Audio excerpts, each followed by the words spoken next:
আসসালামু আলাইকুম সবাইকে। সবাই কেমন আছেন? আশা করছি সবাই অনেক বেশি ভালো আছেন। আমরাও ভালো আছি আলহামদুলিল্লাহ। আজকের আয়োজনে ছিল গরুর গোশত দিয়ে খিচুড়ি রান্না করেছি, সাথে ডিম ভাজা। খুবই মজার আয়োজন, তাই ভাবলাম ভিডিওটা আপনাদের সাথে শেয়ার করি, আপনাদের কাছেও ভালো লাগতে পারে। ভালো লাগলে অবশ্যই লাইক, কমেন্ট, শেয়ার করে আমার পাশে থাকবেন। তো ভিডিওটা শুরু করা যাক।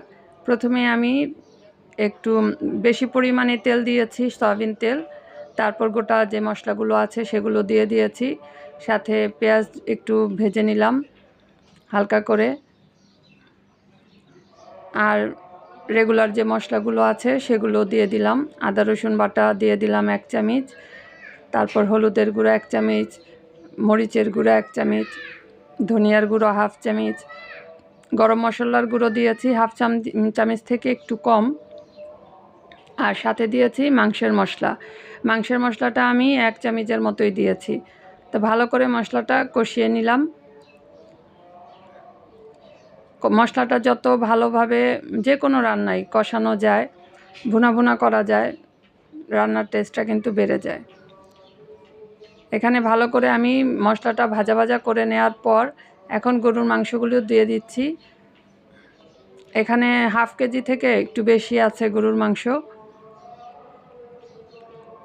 অল্প একটু পানি দিয়ে এখন এটা ভালো করে কষিয়ে সিদ্ধ করে নেব। তো এর মধ্যে আমি লবণ দিতে ভুলে গিয়েছিলাম, লবণটা দিয়ে নিলাম 1 চামচ, বাকিটা আবার পরে চেক করে দিব। ঢেকে কিছুক্ষণ সেদ্ধ করে নিলাম। এই পর্যায়ে কেটে রাখা আলুগুলো দিয়ে দিচ্ছি। আলুগুলো আমি এরকম কিউব করে কেটেছি। যে পানি আছে মশলার, সে পানিটার মধ্যে আলুটা সেদ্ধ হয়ে যাবে। আলুটা সেদ্ধ হয়ে যাওয়ার পর এখানে আমি ধুয়ে রাখা চাল আর ডালটাও দিয়ে দিয়েছি। চাল আর ডালটা দেওয়ার পর কিছুক্ষণ ভালো করে ভেজে নিলাম। আর এখানে পর্যাপ্ত পানি দিয়ে দিলাম। খিচুড়িটা আমি মাখা মাখা রান্না করব, সেই জন্য বেশি পানি দেইনি। বলক চলে আসছে, এখন ঢেকে রান্না করে নিলাম।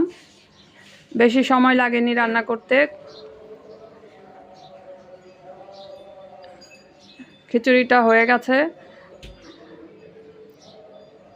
এরকম মাখামাখাই খিচুড়ি মানে ভালো লাগে। আর গরুর গোশত দিয়ে খিচুড়ি পাতলাটাও ভালো লাগে, তবে আমাদের এই রকম খিচুড়ি ভালো লাগে খেতে। আজকে এরকমই রান্না করেছি, খুবই টেস্টি হয়েছে। আর উপর থেকে আমি আবার একটু বাগার দিয়ে দিয়েছি, কারণ কি বাগারটা না দিলেও চলতো, তারপরেও বাগারটা দিলে খুব মজা লাগে। সেই জন্য আমি রসুন আর শুকনা মরিচ আর কালো সরিষা 3টা একসাথে একটু বাগার দিয়ে নিয়েছি, এটা দিয়ে। আর খিচুড়িটা কিন্তু রেডি হয়ে গেছে। তা এখন প্লেটে তুলে নিচ্ছি।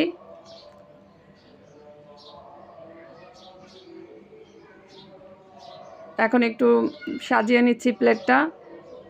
সাথে শুকনা মরিচ আছে, শসা আছে।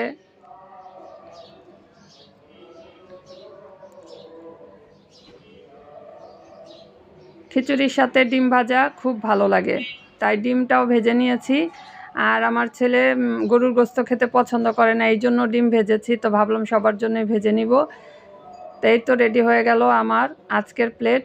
আপনাদের কাছে ভিডিওটা কেমন লেগেছে কমেন্টে অবশ্যই জানাবেন। আর লাইক, শেয়ার দিয়ে আমার পাশেই থাকবেন। আর এরকম মজার মজার খাবার রান্না করে খাবেন পরিবারের সবাইকে নিয়ে। ভালো থাকবেন সবাই। আল্লাহ হাফেজ।